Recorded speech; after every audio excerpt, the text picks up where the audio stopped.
Hey y'all, it's Melissa here at Twin Oaks Family Farm in rural Southeast Ohio, USA. Thanks for joining me on our YouTube channel, Twin Oaks Farm Poultry.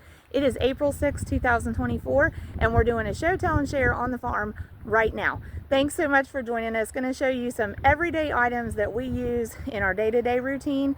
We're not getting anything for that. Don't get paid anything. Don't get any free products. Don't get any kind of discount. Just want to share it with you because it's things that we love to use, things we enjoy. So going to show you some products right off the bat that we enjoy. Maybe you'll want to check them out. And then I'm going to show you a little miniature gardening project that I'm really excited about that we did like in the last 3 weeks, and want to show you how we did it. So super easy for something that's a really popular way to garden. So going to show you that. And what else did we want to do? Well, you know, it's a poultry farm, so before we wrap the video up, we will take a short walk over to the meat bird barn and show you the Cornish rock cross meat chickens that are in production right now and catch you up to date on them. And we hope you'll join us through the week for videos on how we raise meat chickens.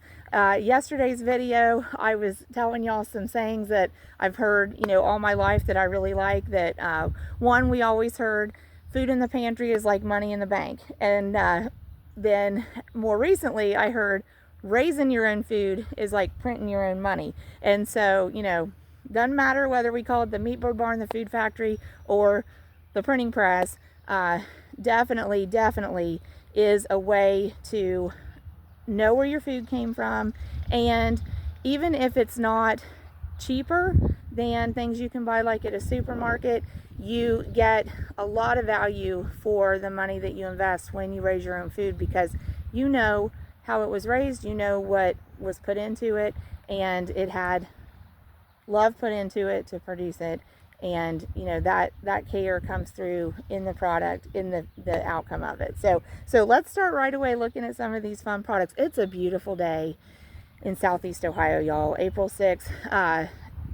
Actually, this past week we had lots of rain. I will ask you to send up some prayers for our people, our friends, our distant neighbors in Marietta, Ohio, over at the Ohio River. They had flooding, and it finally crested, I believe, April 5th, 2024, like sometime mid-morning. And so hopefully, you know, it's receding now, but they've got a big cleanup ahead of them. But you know, it's a river town, it's happened before, they know what they're in for, and they're going to be better than ever. But Marietta, Ohio is the oldest town in the state of Ohio, predates the state even. So a very historic place. If you like historic cities, that's one. Maybe someday, you know, you'll get to see it, but that's just out the road from us a little bit. And actually too, another little funny, before I turn the camera around, that all going on this week, and then flooding, and you know, like a lot of roads were closed. You really couldn't get down into Marietta, from what I was told. They have Marietta College there. The football field was flooded. The athletic fields were flooded. You know, some of where the students park was all flooded out. So really serious. But because of that, when I went out to the dollar store this morning, that's like 7 miles from me at the most. Normally, you know, I just get things like to get us through the immediate future. And I thought, well, I probably should stock up on a few things, you know, little longer term. So when I got done shopping, got back to my truck and opened up the back door, do you ever look at the things that are in your vehicle and go, what a combination of items? You know, normally I take things out with me every day and take them in the door, but this week was busy, and I slipped, and I went on that habit and left some things in the truck. So I opened up the back seat of my truck, and there's a DeWalt tool set, a Carhartt coat, and black patent leather high heels. So what a week we had. Some weeks require church clothes, fancy clothes, city clothes, but every day requires power tools, barn clothes, and diesel trucks. So that's just how we roll around here. But thanks for joining us. So glad that you're here. Please subscribe to Twin Oaks Farm Poultry on YouTube. We like to live a simple life. We like to have a happy little homestead, and we like to get things done, but have a good time doing it too. So thanks for joining us. Please subscribe to our channel. Let's get right to it. Some of my show and tell items are blowing all over creation here, so we'll gather things back up. But that's what I want to start with, showing you a few of these things here, and then I'll show you this little garden project, and then hopefully we'll make it up to the barn. Okay, so wanted to start here. So this is not local to me, but it is USA, and it's a farm, and it's in Mooresville, Alabama. Never been there. Hope to go there someday, at least for a visit. But 1818 Farms, have y'all heard of it? And they do have their products out and about different places. But you can see right here, 1818farms.com. You can look them up. All kinds of neat things, lotions, soaps, and as you can see, seeds. It's a flower farm, in fact, and they do a lot of really neat artisan type projects with their flowers, dried flowers. So check them out, because they really have some neat things they're doing and have done and are excellent at with their flowers and dried flowers. And then they harvest seeds from some of their selections, and you can get those too. So this is one of my favorite products from there. Refreshing shower mist. So kind of like menthol, eucalyptus, but you just spray it on your shower walls and take your shower, and it's refreshing. So really love that one. And this also can be used in the shower for scrubbing, for exfoliating. So it's a loofah sponge, and it comes from a plant that they grow there, the loofah gourd. See that? So, you know, you grow this and it grows like that, but then apparently when you harvest it and let it, you know, it's dried down, and harvest it and peel it and shake the seeds out, that's what you get. And so I'm thinking shower, you know, exfoliating the skin. I'm also thinking kitchen sink, you know, helping scrub the dishes up, and totally environmentally friendly. Like when we're done with it, you know, you compost it, throw it in your compost pile. It's not plastic, it's a natural product. Isn't that awesome? So really excited about that, but also got some seeds of that. Now, this is going to be maybe a tough project for me, because where I live, I don't really have a real long growing season. So this needs 130 days to harvest. Trellising is required. Look at that. Can grow up to 20 feet tall. So we're thinking like grow them on cattle panels or something. After danger of frost has passed, direct sow.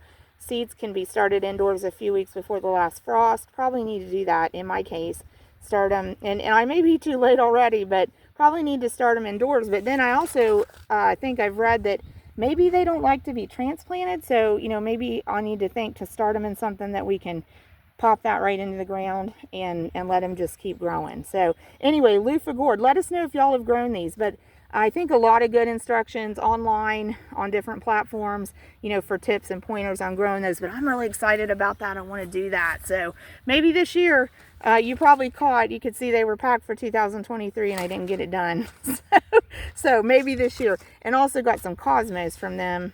Want to try those too somewhere. So 1818 Farms. Look them up. Mooresville, Alabama. How about that? Okay, so pretty cool. And I think that's a historic reference too there. I think maybe Mooresville, Alabama became a town in 1818. There's some kind of historic reference there. So anyway, a lot of cool farm operations all around, but look them up. Now this one is local to me, okay? This is called Back to Basics Log Cabin. So Belpre, Ohio is the address we'd be going by on that. If you're ever in Southeast Ohio, check out Back to Basics Log Cabin. It says there is a website. Boy, isn't too close. backtobasicslogcabin.com, and also the phone number. And y'all can call them up. They are super helpful, super professional. You would not believe the product line. So this is a facial hydrosol. I don't see this product many places.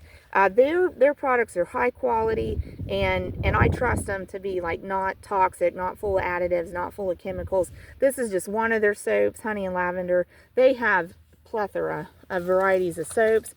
And I'll tell you, one of my favorite products, and both of these are probably, you know, more appealing to the ladies than the guys here, but they do have soaps and scents that are more gender neutral, if you will.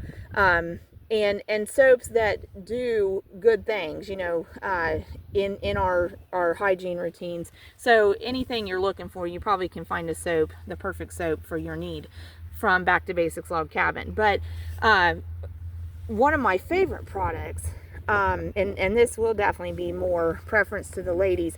I don't wear makeup all the time, but I wear makeup some of the time. And I've been looking for a foundation that's not just full of chemicals. And at Back to Basics Log Cabin, they make mineral makeup. So I trust it, you know, and when I do use makeup, that's what I use. But they have all kinds of things. So backtobasicslogcabin.com. You can look online, or I haven't used the website, so I'm not familiar with it. Or you can call. I'm fortunate enough, you know, I'm close, I can stop in. But also these kinds of things, y'all, wherever you are, we say heart local ag, wherever local is for you, wherever you are, seek it out. You know, there's people that make natural products to answer just about anything you want to do in your health and beauty routine, your home cleaning routine, your healthcare routine. So seek these things out where you're living and see what you can find. Okay, so moving on from that, moving on from those, I'll try to put links, or maybe not links, but at least website information in the comments and description. But want to show you this. So raised beds are a big thing, and we wanted to improve our garden beds here. So let me do a little background. Okay, so the building there, I know the salvage truck is still there. It's not going to leave until like the middle of April, so we have to look at it a little longer. Poor Betty pickup was probably our favorite truck ever, and she's rolling no more. So she rolled coal in her day, but she's rolling no more, y'all. But that meat bird barn, so when we first built here 24 years ago, and that barn's only like 2 years old, but when we first built here like 24 years ago, that's where our garden was originally. Okay, and that isn't necessarily how the land naturally laid before we were here. That's kind of a top knob that was created from having to move dirt for where we put our house, I think. So, but that was the original garden. And we always said, we're going to put a building here someday. We expected it to be like a mechanic's shed or like a parking garage, you know, for our vehicles, but had no idea it was going to be a poultry production barn. But, you know, now that's something that we do, and it's a part-time income that contributes to our household. And so, you know, so we put the barn there because it was a level spot that was just the right size for what we wanted to actually build there. So and it's a pleasant barn. Actually, our sons love it when there's no chickens in it. It's an awesome barn to open it all up and just sit in there and hang out and relax. So it's one of those spaces that's just like that, you know, just has a peaceful, relaxing vibe. So anyway, so then that got to where wasn't quite big enough for what we were wanting to raise. So we moved the garden to another place. Then that almost got too big for us. So then the last couple years, we've just tried some small beds. So last year I had these 2 beds. We'll probably add a couple more like these 2. But y'all, we used to can like 50 plus cans of potatoes a year, 100 plus cans of green beans a year, pickles, jam, you know, not as much as some people, but quite a bit for a young family that, you know, was busy with other things too. We made canning a priority. But both of these beds looked like that one last year, and we would just take like some step-in T-posts at each corner and put like a shoulder-high snow fence around it to keep the bunnies out. And so that was a pain in the neck to get in and out. I said I want something a little easier to deal with, but we still need to keep the bunnies out. So when we were at a big home improvement store, I'm going to let y'all just figure that one out on your own. Starts with an L. And if you don't know the name of it, phone a friend, ask a buddy, whatever. But anyway, we were down there in the garden section, and we saw these stones and was kind of puzzled over what they were, and got to looking at them, and they're cornerstones to make a raised bed structure when you combine them with some kind of long board like that. So we just got some treated lumber. I think those are 2x6s, and we got these cornerstones, and we only went 2 layers high, and I think we'll go another layer high. These landscape timbers are just laying on there because that's what was here before, and they were just laying on the ground. So for now, they're just there. But wanted to tell y'all what we had in this. Less than $125 in the 8 boards and the 8 cornerstones and the 4 pieces of the little metal stake, rebar stake there. Okay, so relatively affordable.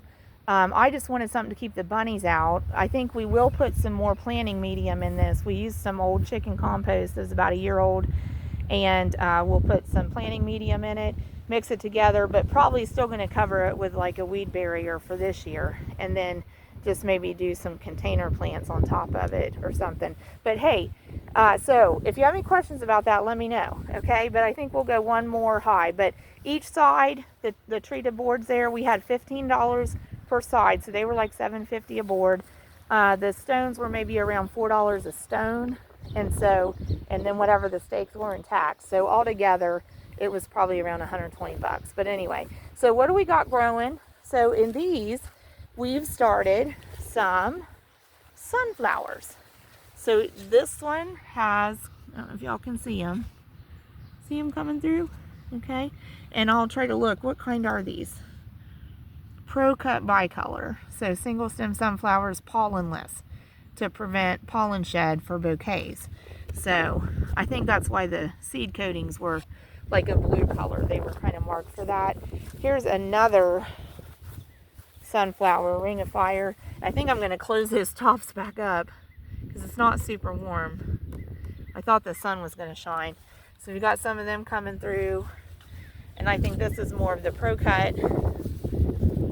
Okay, so I'm excited about those. And then this is our lettuce. We decided to start it in a flat to help keep the weeds out of where our lettuce is growing. So I'm ready to do another little flat of that. So okay, before we walk up to the meat bird barn and say goodbye, I'm going to show you the things again. Back to basics log cabin, 1818 farms. All right, so okay, so let's take a little short walk back up here. So this is the meat bird barn. It's 2 years old. We've always been in agriculture. The family farm is a couple miles from here. My husband's family crops cattle. They don't let me take the camera there. It overlaps households, so we just don't do that. So only get to have the camera here. So this is all we get to see is meat birds. Don't go away. Don't go away, little meat birds. Here, let's get over here. So, how old are these birds? How many of them are there? Let me think. What are we out to? I think 27 days. I think they're 27 days old. And there's 115 of them in this pen. Okay? So the first of 1,600 meat birds we'll raise this year. We spoke for 1,650 chicks in like, it's either 5 or 6 different flocks. We take them to a processor because we don't want to process 1,600 chickens in a year, personally. So we take them to a processor. And for us to get processing dates where we live, there's only 3 USDA inspected processors in the state of Ohio, to my knowledge, that the public can access. So it's hard to get a date with the processor. And it's harder, probably, well, I don't know. Maybe it's a double-edged sword. I was going to say it's harder to get a date the smaller you are, because we don't have a lot of leverage the size we are. But on the other hand, they can fit our birds in, maybe easier than a big group if there's some kind of unexpected schedule snafu or something. So a couple individuals. That one under the lamp, he's small. She's small. That's a hen. She's smaller than we want. That one that's just walked up to that feeder, that's about the size we want at this age. That one's good size right there. Okay. So overall, and let me show you an imposter. See that one close to the little water? That is not a meat bird. She is a white leghorn, and she's in a group that's next door in the same barn here, but in a neighboring pen. So see the yellow walls? We use the yellow walls because that sets up a temporary barrier and keeps the meat birds where we want them to be. And the meat birds can't go over that wall. But egg production chickens of the same age can go over that wall, okay? So she's supposed to be over there. all her buddies stay over there. She's decided to live over here. They're going to be moving out soon. But, okay, so see, there's that little one.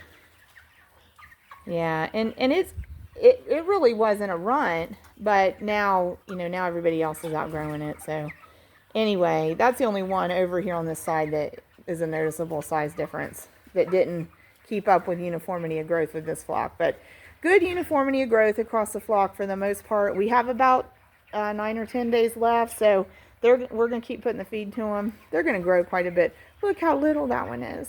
Oh my gosh. We have a flock right behind this one too. These go to the processor April 16th. We start a new flock April 22nd. If that little one isn't big enough to go to the processor, we'll just hold it over, which is kind of a problem because then it'll really be too big the next time we take birds to the processor. But look, see, here it is. See how much smaller it is? Yeah, so I don't know. Anyway, but this group is doing good. I wish they were all about the size of that rooster at the water that's just drinking right there. I wish they were all that size right now. But we got to work with what we got.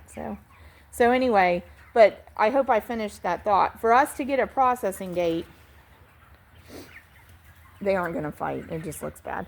For us to get a processing date, we have to book about a year in advance. So we were allowed to turn in our request for processing dates for 2024 the day after Thanksgiving 2023.